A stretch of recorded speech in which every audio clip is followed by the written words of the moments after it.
Hello friends, எல்லாருக்கும் வணக்கம். இன்றைக்கி நம்ம நிக்கீஸ் கிச்சனில் எல்லா வெரைட்டி ரைஸோடவும் வச்சு சாப்பிட்ற மாதிரி நல்ல காரசாரமான செட்டிநாடு கத்திரிக்காய் வறுவல் எப்படி செய்கிறதுன்னு பார்த்துடலாமாங்க. வாங்க வீடியோவில் பார்க்கலாம். இந்த கத்திரிக்காய் வறுவல் செய்கிறதுக்கு நான் இன்றைக்கி 7லேருந்து 8 கத்திரிக்காய் பக்கம் எடுத்திருக்கேன். இது இந்த மாதிரி காம்பை லைட்டாக கட் பண்ணிவிட்டு இந்த மாதிரி ஸ்லிட் போட்டுக்க போகிறேன். ஏன்னா மசாலாவை நம்ம இதுக்குள்ளே ஸ்டஃப் பண்ணி வறுக்க போகிறோம்.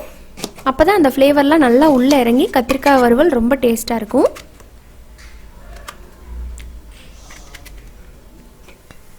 அடுத்ததான் நம்ம இதுக்கு ஒரு மசாலா பொடி ரெடி பண்ணிக்கலாம். அதுக்கு ஒரு பேனில் 2 டேபிள் ஸ்பூன் நிலக்கடலை சேர்த்துக்கிறேன். இது வறுக்காத கடலை அப்படிங்காட்டி நல்லா ப்ரௌனாக வர்றது வரைக்கும் இதை நம்ம வறுத்து எடுத்துக்கலாம்.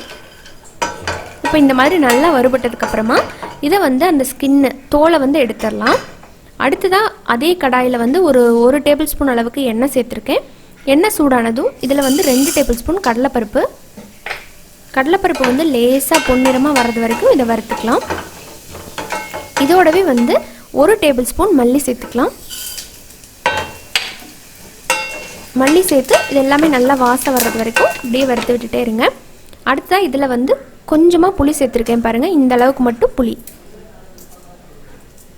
இப்போவே சேர்த்துட்டு இதை நல்லா இந்த எண்ணெயிலேயே சாஃப்ட் ஆகிறது வரைக்கும் வதக்கி விடுங்க. இப்போ இதோட 1 டீஸ்பூன் அளவுக்கு மிளகு காரத்தை பொறுத்து நீங்கள் சேர்த்துக்கலாம். அடுத்ததாக 1 டீஸ்பூன் எள்ளு, கருப்பு எள்ளு, இதை நீங்கள் வெள்ளை எள்ளு கூட பயன்படுத்திக்கலாம். இதை சேர்த்துட்டு நல்லா வதக்கி விடுங்க. எள்ளு கரிஞ்சு போயிடக்கூடாது. அதுக்கப்புறமா கடைசியாக ஒரு 1/4 கப் தேங்காய் சேர்த்துட்டு இது நல்லா மிக்ஸ் பண்ணி விட்டுடலாம். தேங்காய் லைட்டாக ப்ரௌன் ஆகணும். அந்த அளவுக்கு வந்ததுக்கப்புறமா இதில் நம்ம முதவே வறுத்து வச்சுருந்தோம் இல்லைங்களா நிலக்கடலை, அதை தோலை எடுத்துட்டு இப்போ அதோடவே சேர்த்து நல்லா மிக்ஸ் பண்ணிட போகிறேன். இப்போ நம்ம மிக்சர் ரெடி ஆகிடுச்சு. இப்போ இதை நல்லா ஆற வச்சு பொடி பண்ணி எடுத்துக்கலாம். நான் இதில் மிளகா சேர்த்த மறந்துட்டேன். காரத்துக்காக ஒரு 4 மிளகா மட்டும் லைட்டாக எண்ணெயில் வதக்கி அந்த பொடியோடவே சேர்த்து அரைச்சிக்க போகிறேன். பாருங்கள், இப்போ இந்த அளவுக்கு வந்ததுக்கப்புறமா அரைச்சி எடுத்தாச்சு. இப்போ அரைச்ச பொடியில் உப்பு ஒரு தேவையான அளவுக்கு சேர்த்துட்டு மறுபடியும் இதை ஒரு ஓட்டிட்டு வந்துடலாம் மிக்சியில். இப்போ நம்ம பொடி எடுத்து இந்த கத்திரிக்காயில் ஸ்டஃப் பண்ண வேண்டியதான். நம்ம ரெடி பண்ணி வச்சுருக்கிற கத்திரிக்காவையும் எந்த அளவுக்கு பொடியை உங்களால் ஸ்டஃப் பண்ண முடியுமோ அந்த அளவுக்கு ஸ்டஃப் பண்ணிக்கோங்க. அந்த மசாலா ஃப்ளேவரோட நல்லா வதங்கினதுக்கப்புறமா அந்த வறுவல் நல்லா ருசியாக இருக்கும். இப்படி உள்ளே வச்சு நம்ம ஸ்டஃப் பண்ணி வறுவல் பண்ணும்போது அவ்வளோதான். இந்த மாதிரி நான் எல்லா பீஸையும் ரெடி பண்ணிவிட்டு காமிக்கிறேன். இப்போ நம்ம கத்திரிக்காய் எல்லாம் வறுக்கிறதுக்கு ரெடியாக இருக்குது. இப்போ நம்ம வறுவல் செய்ய ஆரம்பிச்சிடலாம். இப்போ ஒரு கடாயில் எண்ணெய் ஒரு 3லேருந்து 4 டேபிள் ஸ்பூன் இதுக்கு தேவைப்படும். 1 டீஸ்பூன் அளவுக்கு கடுகு போட்டுக்கலாம்.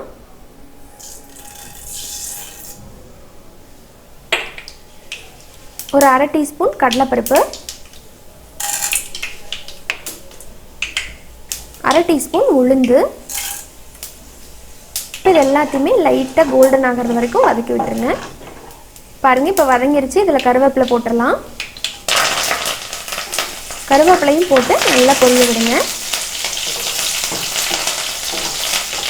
அடுத்துதான் நம்ம ஸ்டஃப் பண்ணி வச்சுருக்கிற கத்திரிக்காய் எல்லாத்தையுமே உள்ளே சேர்த்துடலாம். இந்த கத்திரிக்காய் பார்த்திங்கன்னா பொடி கத்திரிக்காய்ன்னு சொல்லுவாங்க. அந்த மாதிரி கத்திரிக்காயில் பண்ணிங்கன்னா ரொம்ப நல்லா டேஸ்ட்டாக இருக்கும். எனக்கு அது மாதிரி கிடைக்கல. நான் ஒரு மீடியம் சைஸில் இருக்கிற கத்திரிக்காயில் இந்த வறுவல் பண்ணியிருக்கிறேன். உங்களுக்கு அப்படி கிடைச்சதுன்னா நீங்கள் அது மாதிரி செஞ்சுக்கோங்க.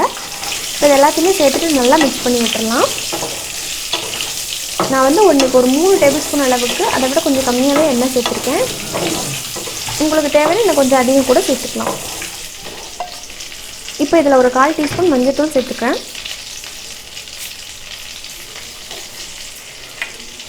கொஞ்சமாக உப்பு, நம்ம உள்பக்கம் ஸ்டஃப் பண்ணுறதுக்கு போட்டிருக்கோம். ஸோ லைட்டாக மேலே கொஞ்சம் போட்டுக்கணும், அப்போ தான் ருசியாக இருக்கும்.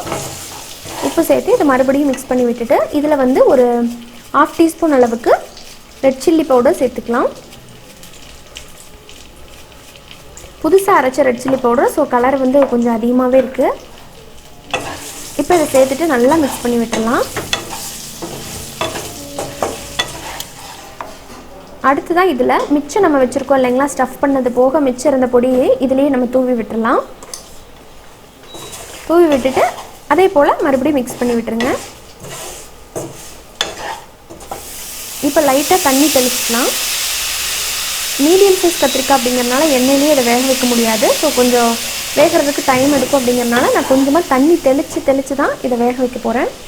இப்போ இதை மூடி வச்சுட்டு போகிறேன். ஒரு மீடியம் டு லோ ஃப்ளேம்லேயே வச்சு நல்லா இந்த மாதிரி எந்த அளவுக்கு கத்திரிக்காயோட மேல் பாகம் பாருங்களேன் நல்லா சுருங்கி நல்ல வறுவல் ரெடி ஆகிருக்கு. இப்போ இதில் கடைசியாக நல்ல வாசனைக்காக கொஞ்சம் கருவேப்பிலை போட்டு நம்ம மிக்ஸ் பண்ணிவிட்டு இறக்கிற வேண்டியதான். நல்லா ரச சாதம், தயிர் சாதம், இல்லை சாம்பார் சாதம், இந்த மாதிரி எல்லா சாதத்து கூடவும் நீங்கள் வச்சு சாப்பிட்லாம். ரொம்ப நல்லாயிருக்கும். இந்த வறுவலை நீங்களும் செஞ்சு பாருங்கள். செஞ்சு பார்த்துட்டு உங்களோட ஃபீட்பேக் சொல்லுங்கள். பிடிச்சிருக்குன்னு நினைக்கிறேன். பிடிச்சிருந்தால் லைக் பண்ணி கமெண்ட் பண்ணி ஷேர் பண்ணுங்கள். மறக்காமல் நம்ம சேனலை சப்ஸ்கிரைப் பண்ணாதவங்க ப்ளீஸ் அந்த ரெட் கலர் சப்ஸ்கிரைப் பட்டனை கிளிக் பண்ணி சப்ஸ்கிரைப் பண்ணிக்கோங்க. அதுக்கப்புறமா இருக்கிற பெல் சிம்பிளையும் மறக்காமல் கிளிக் பண்ணிக்கோங்க ஃப்ரெண்ட்ஸ். அப்போ தான் நான் இனிமேல் போடுற வீடியோஸோட அப்டேட் உங்களுக்கு உடனே கிடைக்கும். இன்னொரு ரெசிபியோட உங்களை சீக்கிரமாக வந்து மீட் பண்ணுறேன். அது வரைக்கும் நன்றி, வணக்கம்.